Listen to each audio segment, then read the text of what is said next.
Vous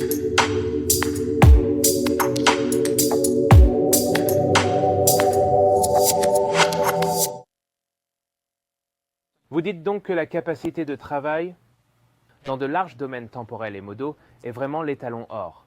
À 80 ou 90 ans, ce qui fait la différence dans la vie, c'est la capacité de travail.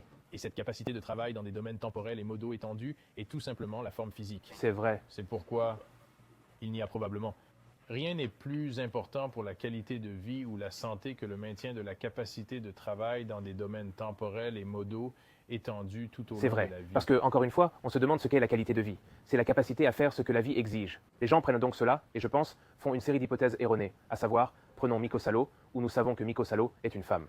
Miko Salo, où nous en savons plus sur, disons, quelqu'un comme Chris Spiller, parce que nous le connaissons depuis des années, et nous avons vu ce qu'il fait, et nous connaissons sa nutrition, ses niveaux de forme physique et son programme. Il est un athlète d'élite dans toutes les définitions du terme.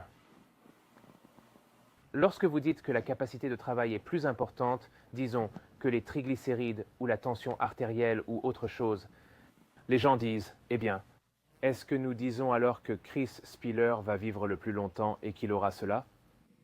Que la forme physique aujourd'hui est en fait un prédicteur de longévité? Est-ce là ce que nous disons avec notre définition de la santé? Vivre jusqu'à un âge avancé, détenir une capacité de travail démesurée, devrait être le but ultime quant à savoir si oui ou non augmenter sa capacité de travail dans de vastes domaines temporels et modaux aujourd'hui et de maintenir ce haut niveau à l'avenir comme garant de la qualité de votre vie, voire de votre longévité ou de l'absence d'une maladie chronique. Cela doit être déterminé par des mesures. Et ce que nous disons, c'est qu'il y a de la valeur à faire la mesure, et c'est aussi simple que cela.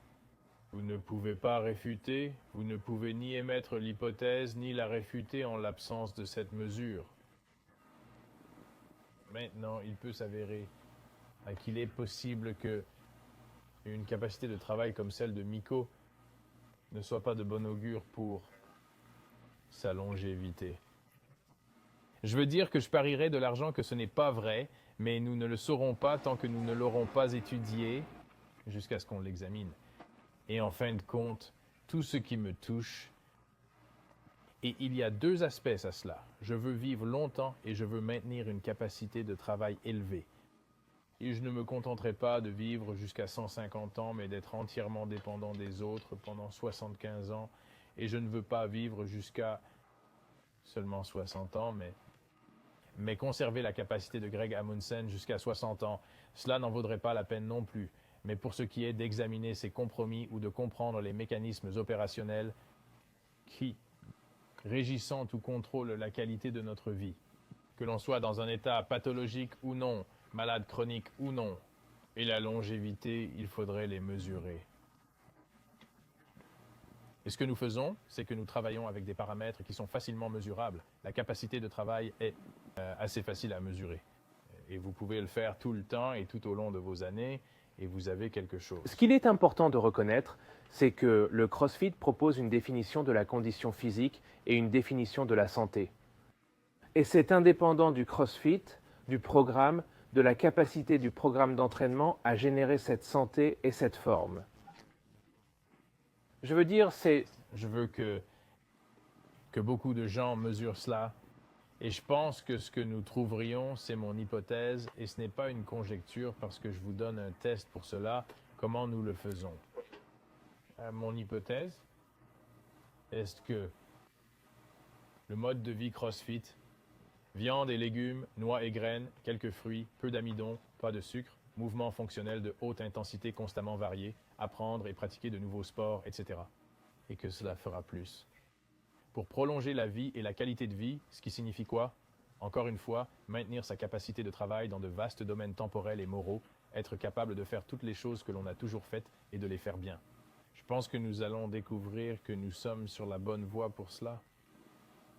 Mais peu importe. Que j'ai raison ou tort, nous ne serons pas en mesure de faire une evaluation, tant que nous n'aurons pas commencé à mesurer la force, la distance et le temps sur plusieurs années.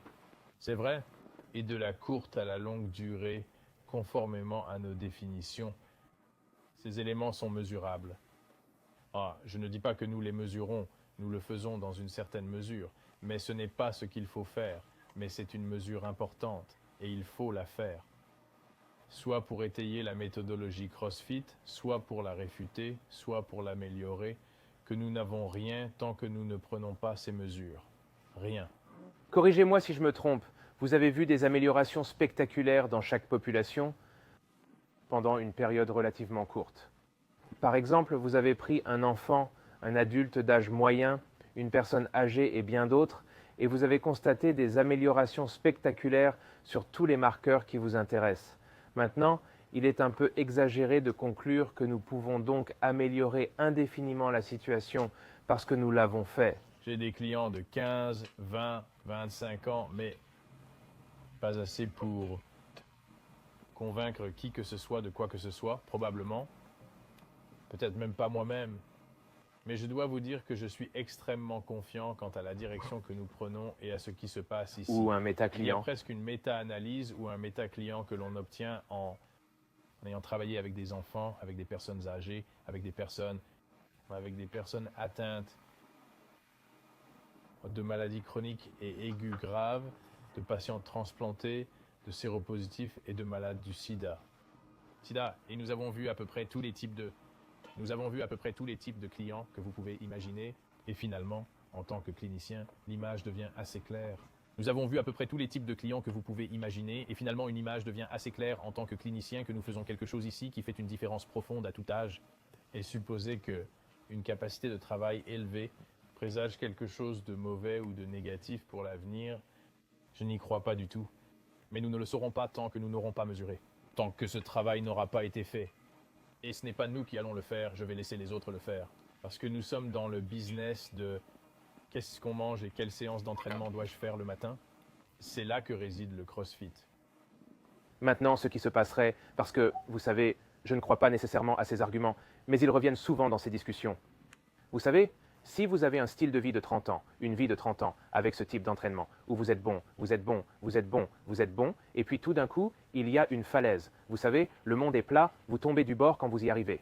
Ce qui se passerait, et je ne pense pas que ce sera le cas, et je ne pense pas qu'il y ait de preuves pour suggérer que cela s'est déjà produit, mais si vous trouviez des preuves qui suggèrent que, en fait, il y a un défaut majeur dans cette prescription, la prescription de 100 mots, que feriez-vous avec ça ?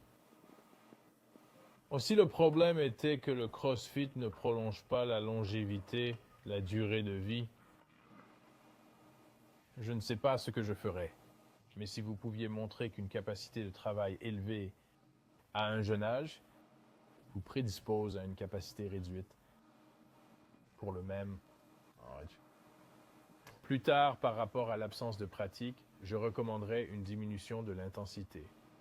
Ainsi, s'il s'avère que le fait d'être performant à 2/3 du niveau de Greg Amundson serait la cause d'un avantage de 30% dans la capacité de travail de 60 à 90 ans, je dirais qu'il ne vaut pas la peine d'être le Greg Amundson. Avons-nous des preuves jusqu'à présent pour suggérer que ce serait le cas ? Je n'ai jamais rien vu de tel. Et je parie que nous ne verrons pas cela en tant qu'homme d'affaires. C'est vrai.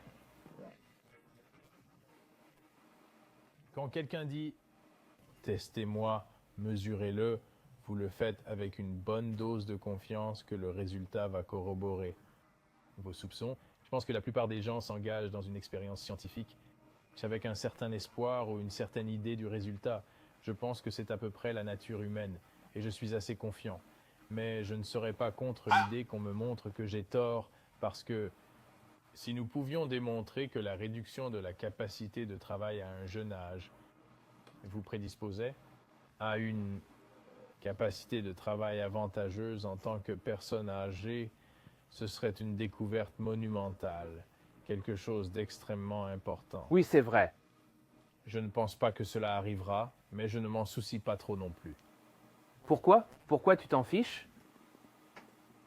Nous faisons du CrossFit pour la façon dont vous vous sentez, pas pendant Fran et pas 5 minutes après, mais 3 heures. Mais 3 heures après, jusqu'à ce que vous le refassiez. Cela améliore donc la qualité de ma vie. je passe 21 heures de plus de chaque jour grâce à lui. Et je suis d'accord pour dire que c'est une bonne chose. J'accepterai cela.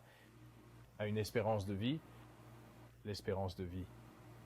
C'est vrai, Pas oui, de c'est 20 vrai. ans. Non, je n'accepterai pas ce marché. Mais si vous pouviez montrer qu'un crossfitter va vivre jusqu'à l'âge moyen de 67 ans, mais avec des capacités remarquables, par rapport à une capacité non diminuée de manière significative, et vivre jusqu'à 72 ans ou une capacité radicalement réduite pour arriver à un 50 ans, je n'ai pas C'est envie vrai. de Quel genre de m'engager. vie est cela?